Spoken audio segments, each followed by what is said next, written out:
गए पगली प्यार तू के लिए, प्यार करके दिल तड़ गली। सुन गए पगली प्यार तू के लिए, प्यार करके पागल बनल ही।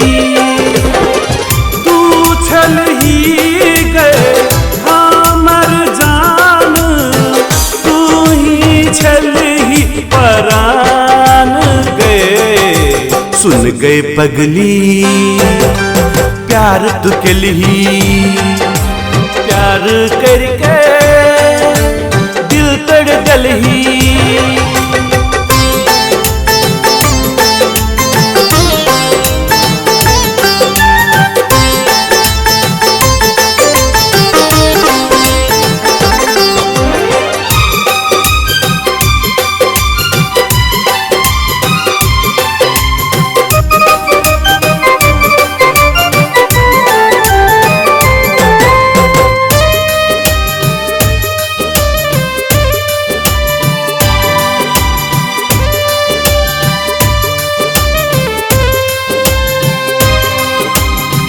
दिल ही तू जख्म दे प्यार करके, जीवन साथी मानने छलियो अपन मन के। हो दिल ही तू जख्म दे प्यार करके, जीवन साथी मानने छलियो अपन मन के। बीच मझधार गली हमरा के ने रख ली गई हमरा।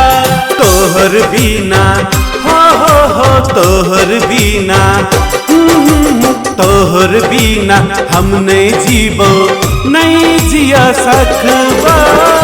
तू छल ही गए हमर जान, तू ही छल ही परान। सुन गए पगली प्यार तू के लिए, प्यार करके दिल तड़ गल ही।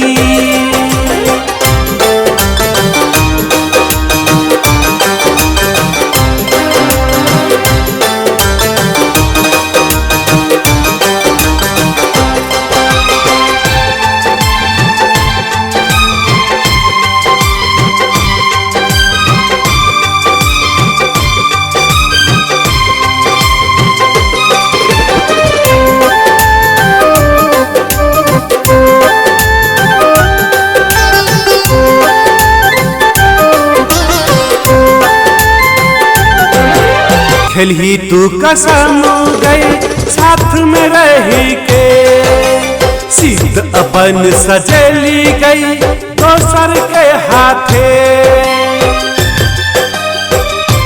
हो खेल ही तू कसम गई साथ में रही के, सीध अपन सजली गई दोसर के हाथे। अपन जीवन सपने छलियो तोरा, मीठ मीठ बात बोल के खोपली गई छूरा।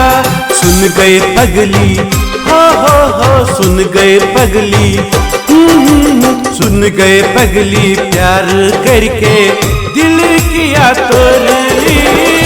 तू छल ही गए हमर जान, तू ही छल ही परान गए।